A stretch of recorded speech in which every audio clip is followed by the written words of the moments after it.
Video के प्रथम भाग में कक्षा षष्ठ के छात्रों के लिए आपको मैंने पढ़ाया था कि इतिहास में आखिर क्या खास है। इसमें मैंने आपको बताया था कि इतिहास क्यों पढ़ा जाता है, इतिहास क्या है, यह सब चीजें बताई थी। इसके बाद इतिहास को जानने का स्रोत क्या है और स्रोत को दो हिस्सों में, दो भागों में बांटा गया है। दो भागों में जो पहला भाग था वह था आपका पुरातात्विक स्रोत और दूसरा था साहित्यिक स्रोत। पुरातात्विक स्रोत के विषय में मैंने कल आपको चर्चा की थी। अगले वीडियो में मैंने इसके पहले भाग के वीडियो में मैंने चर्चा की थी और आज जो है हम आपको साहित्यिक स्रोत के विषय में बताने जा रहा हूं। साहित्यिक स्रोत क्या है? साहित्यिक स्रोत वे स्रोत जो किसी भाषा में लिखित रूप में से प्राप्त होते हैं, यानी कि जो हमें लिखित रूप से किसी भी भाषा में प्राप्त होते हैं उन्हें हम लोग साहित्यिक स्रोत कहते हैं। जैसे कहानियां, कथाएं किसी भाषा में लिखी लिपि और ग्रंथ साहित्यिक स्रोत कहलाती है। अर्थात कहने का तात्पर्य है कि जो कहानियां हैं, कुछ हमारी कथाएं हैं, कहानियां, कथाएं और किसी भाषा में लिखी हुई ग्रंथ, यह सब हमारे साहित्यिक स्रोत में आते हैं। अब साहित्यिक स्रोत को कई भागों में बांटे गए हैं। इसमें कि पहला जो भाग है वह धार्मिक स्रोत है, यानी जो हमारे धार्मिक ग्रंथ हैं, इससे हम लोग आधारित हैं। हम सब पूरा विश्व जिस पर आधारित है यह धार्मिक है। जैसे हमारे यहाँ हिंदू ग्रंथ हैं, इसके बाद मुसलमान में आपको मुस्लिम में आपके पास वो है कुरान है और ईसाई में बाइबल है। ये सब हमारे धार्मिक स्रोत होते हैं। इसमें लिखी हुई कुछ चीजों को धार्मिक स्रोत कहते हैं। हमारे यहाँ भारत में धार्मिक स्रोत में ब्रह्म साहित्य कहलाता है। जो धार्मिक स्रोतों से ब्रह्म साहित्य कहते हैं, इसमें क्या आता है? वेद, स्मृतियां, उपनिषद, पुराण, आरण्यक, यह हमारे धार्मिक स्रोत है। और कहा जाता है यह जो धार्मिक स्रोत हैं यह पवित्र साहित्य के रूप में माना जाता है। इसे कोई भी धार्मिक स्रोत है, यह हर धर्म में यह पवित्र साहित्य है। मुसलमानों में, मुस्लिम धर्म में, इस्लाम धर्म में कुरान, ईसाई में बाइबल। ये कहते हैं कि ये अपने अपने धर्म के पवित्र वो है। हमारा अब आता है वेद। वेद जो है इसमें आर्यों का प्राचीनतम ग्रंथ है। हम लोग आर्य हैं, भारतवासी अपने को आर्य कहते हैं और ये आर्य जो है ये प्राचीनतम ग्रंथ है। इसे कहते हैं ये ईश्वर द्वारा प्रदत्त ग्रंथ है। भगवान ने इसको हमें दिया है, भगवान द्वारा यह ग्रंथ बनाया गया है। यह ऐसी मान्यता हमारी मान्यता है, इसे भगवान द्वारा बनाया गया है। अब आते हैं ये जो हमारे वेद है, चार वेद है, ऋग्वेद, सामवेद, यजुर्वेद और अथर्ववेद। ऋग्वेद, सामवेद, यजुर्वेद और अथर्ववेद। इन चारों वेद में सबसे पुराना जो वेद है उसे कहते हैं ऋग्वेद। यह हमारा सबसे प्राचीनतम ग्रंथ है। इसमें, इस ग्रंथ में आर्यों का प्रसार, आर्य और अनार्य जो यहाँ पर रहते थे, कहा जाता था कि आर्य बाहर से आए हैं, और दोनों जो आर्य नहीं थे, अनार्य जो उसे कहा गया, जो आर्य नहीं थे, इनमें आपस में संघर्ष हुआ। आर्यों में पहला बात है आर्यों का प्रसार, इसके बाद अनार्यों का संघर्ष, और इसके बाद सप्तसैन्य यानी कि 7 नदियों के आसपास ही जो बसे हैं, यह सप्तसैन्य, इसका ज्ञान इस ऋग्वेद में प्राप्त होता है। इसके बाद हमारे साहित्य को जानने के 2 धार्मिक महाकाव्य हैं। वह महाकाव्य है रामायण और महाभारत। रामायण और महाभारत, इन ग्रंथों में उस काल के समाज की स्थितियों का वर्णन है। रामायण काल में कहा जाता है कि भगवान राम, पुरुषोत्तम राम मर्यादा के द्योतक थे, और उन्होंने अपनी मर्यादा स्थापित की थी, समाज की मर्यादाओं पर चले, और पूरा अपना जीवन जो है मर्यादाओं पर ही आधारित थी। और इसलिए रामायण, इसमें भगवान राम के चरित्र का वर्णन किया गया है, अर्थात इनके माध्यम से इनके समय, उस समय की सामाजिक स्थिति का वर्णन है। इसके बाद आता है महाभारत। महाभारत भी, इसमें मुख्य किरदार कृष्ण जी थे, जिनके माध्यम से धर्म की स्थापना हुई। जब समाज में अधर्म का अव्याप्त हो गया, लेकिन दोनों में, चाहे वो रामायण हो चाहे महाभारत, दोनों में अधर्म का व्याप्त होना और उस अधर्म का नाश करके धर्म की स्थापना करना, यह इस दोनों महाकाव्यों में बताया गया है। इन ग्रंथों में सामाजिक, समकालीन, राजनीतिक और आर्थिक दशाओं का वर्णन मिलता। इसके बाद धर्म से आधारित, धर्म के अलावा और भी बहुत सी साहित्य हमें प्राप्त हुए हैं, और जो साहित्य प्राप्त हुए हैं उन्हें लौकिक साहित्य कहा जाता है। विभिन्न शासन कालों में अलग अलग हमारे महापुरुषों द्वारा, लेकिन वो धर्म से संबंधित नहीं है, तो लेकिन वो समाज की स्थितियों का वर्णन करते हैं। धर्म की सबसे संबंधित है, समाज की स्थितियों का वो वर्णन करते, इसीलिए उसे लौकिक साहित्य कहते हैं। यानी अर्थात जो साहित्य साधन धर्म के परिक्षेत्र में नहीं आते हैं, साहित्य साधन, जो साहित्य का जो साधन है वो धर्म के परिक्षेत्र में नहीं आते, लौकिक साहित्य कहलाते हैं। जैसे पंडित का अष्टांग, पातंजलि का महाभाष्य आदि। इसके बाद ये पातंजलि का महाभाष्य, विशाखादत्त का बद्दा राक्षस, सोमदेव का कथा संत सागर, छिंस का बृहद कथा मंजूरी, मौर्य साहब, ये क्या आता है, ये सब जो है उस वक्त के मौर्य साम्राज्य की घटनाओं का वर्णन करते हैं। मौर्य साम्राज्य में कौटिल्य, उसका नाम विष्णुगुप्त भी था, वह उस काल के, मौर्य काल के, उनमें अपने जो ग्रंथ लिखी थी अर्थशास्त्र, कौटिल्य ने ग्रंथ लिखी थी, इसका नाम था अर्थशास्त्र। इसमें मौर्यकालीन राजनीतिक एवं शासन पद्धति का वर्णन किया गया, यानी मौर्य काल के राजनीतिक और शासन का वर्णन है।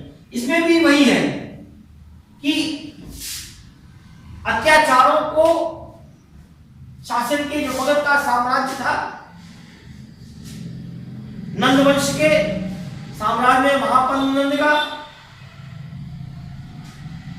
नंद वंश का इसने वो किया, उनको जो है शासन सत्ता से उतारा, क्योंकि अत्याचार से वो भरा हुआ था, उसको हटा के वहां की फिर मौर्य साम्राज्य की राजनीतिक और शासन पद्धति का वर्णन किया। इसी प्रकार पातंजलि का महाभाष्य, कालिदास का मणिमित्रम शुंग राजवंश की इतिहास प्रस्तुत करता है।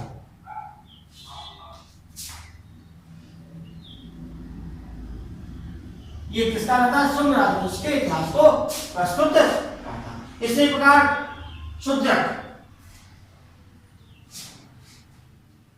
इन्होंने मृच्छकटिकम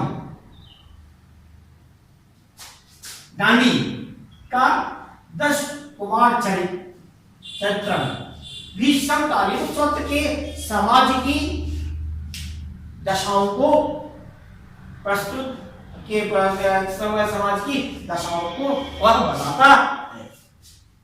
इसी प्रकार से कुछ जीवनी लिखी गई थी, आम कथा भी लोगों ने लिखा था। कुछ जीवनी लिखी थी, कुछ आम कथा भी लिखी थी, जिसमें कि आप वारभट्ट का हर्षचरित्र, जीवनी बिल्हड़ द्वारा रचित विक्रम देव चरितम, जो हर्ष और चालुक राजाओं में जो विक्रमादित्य की उपलब्धियों का वर्णन किया गया है। कल्लर की राजतरंगिणी, जो कि कश्मीर की 12वीं शताब्दी का इतिहास प्रस्तुत करता है। इसी प्रकार तमिल भाषा में संगम साहित्य, जो तमिल भाषा में लिखा गया जो संगम साहित्य है, वह हमारे दक्षिण के भारतीय शासकों की, इसमें कि चोल और पांडु, 2 शासक थे, चोल और पांडु के जीवन और संस्कृत संबंधी प्रेरणा के यह स्रोत है। इस प्रकार हमें अनेकों भारत में बहुत से इतिहास साहित्यकारों ने, बहुत से विद्वानों ने अपने द्वारा लिखित ग्रंथों में उस वक्त के समकालीन भारत के इतिहास का वर्णन किया गया है, उसके शासन का वर्णन किया गया है, जिसके माध्यम से हम इतिहास की जानकारी प्राप्त करते हैं, उस वक्त के शासन से संबंधित जानकारी प्राप्त करते हैं, उस वक्त के लोगों की संस्कृति का प्राप्त करते हैं। इस प्रकार से हम ये सब जो है यह अलौकिक साहित्य कहलाते हैं, यानी कि जो धर्म से संबंधित नहीं है, लेकिन वह कोई ना कोई हमारे स्रोत है। ये साहित्य क्या है? हमारे इतिहास जानने के स्रोत है, इसलिए इसे अलौकिक साहित्य भी कहते हैं।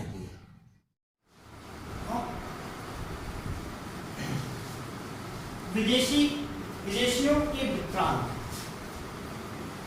विदेशी यात्रियों के विवरण को प्राचीन भारत के इतिहास का एक बड़ा स्रोत माना जाता है। क्यों? भारत में अनेकों विदेशी यात्री भारत में यात्रा करने आए और इन्होंने भारत के समकालीन अपने राजाओं के विवरण को लिखा, उनकी शासन व्यवस्था, उसकी अर्थव्यवस्था, सामाजिक स्थिति, उनके विषय में उन्होंने इसका वर्णन अपनी यात्रा विवरण में दिया है। इसलिए उनके रहन सहन, खान पान आदि का विवरण उन्होंने लिखा है। इस वजह से इसको भी इतिहास का एक भारत में स्रोत माना गया है।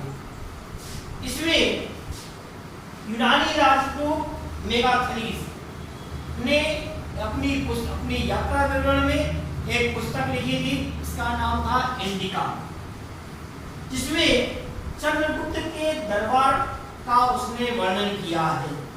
इसके बाद टेलमी ने 130 में द्वारा में लिखित भारत का भूगोल तथा एक अज्ञात यूनानी विद्वान ने द्वारा रचित इरिथ्रियस सागर की परिपथ में भारत की लिखी हुई महत्वपूर्ण, भारत के विषय में लिखी गई महत्वपूर्ण कृतियां हैं, जिसमें इसके माध्यम से हम को भारत के इतिहास का स्रोत की जानकारी मिलती है। तीसरा जो तीसरा माध्यम है वह है, इसमें और भी बहुत से तीसरे माध्यम से मैं कुछ थोड़ी सी बात और है।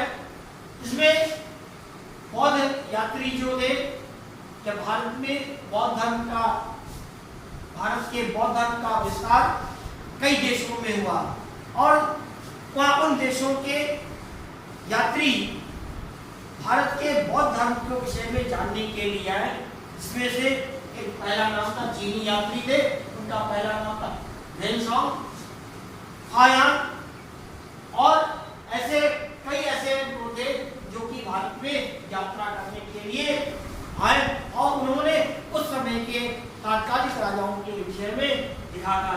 इसी प्रकार से 1030 ईस्वी में महमूद गजनवी के द्वारा जब भारत पर आक्रमण हुआ तो उसने अपने साथ, उसके साथ अनेक विद्वान में आए। उस विद्वान में एक का नाम, जो मुस्लिम विद्वान थे, अल-बलगुनी, विद्वान थे, उन्होंने एक पुस्तक लिखी थी, इसका नाम था तारीख़-ए-हिंद। इसमें भारत के इतिहास का वर्णन किया गया है। भारत के इतिहास में वहाँ के धर्म, सामाजिक स्थिति आज का ये वर्णन करते हैं।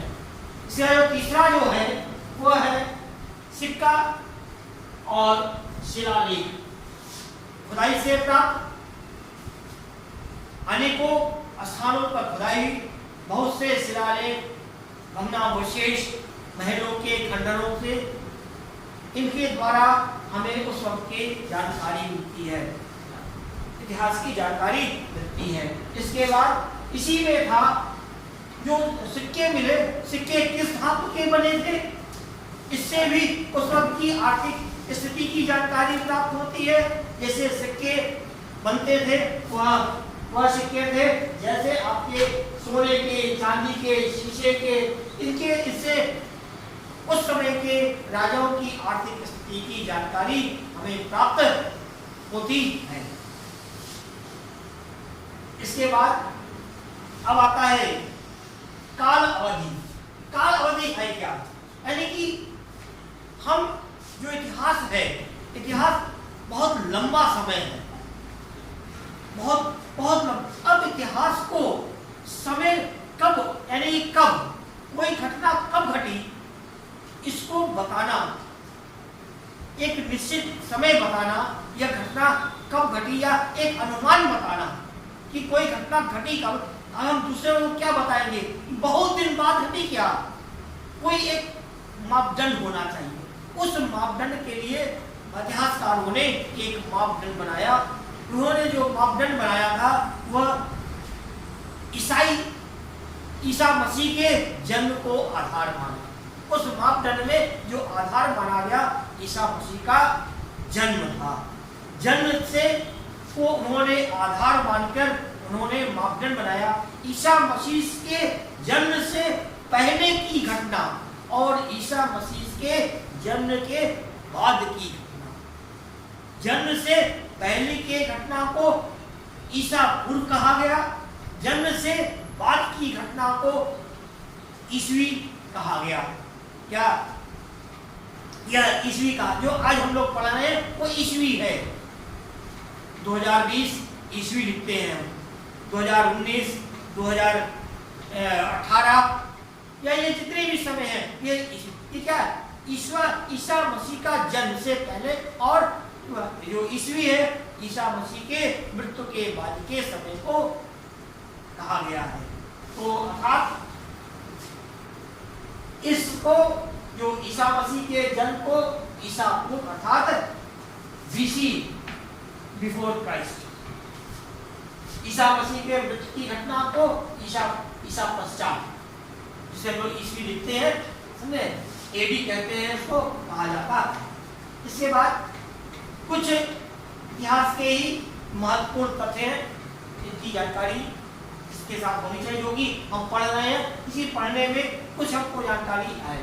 जैसे शिलालेखों के का अध्ययन, जो शिलालेखों का अध्ययन करते हैं उसके विज्ञान को शिलालेख विज्ञान या एपिग्राफी या शिलालेख विज्ञान कहते हैं।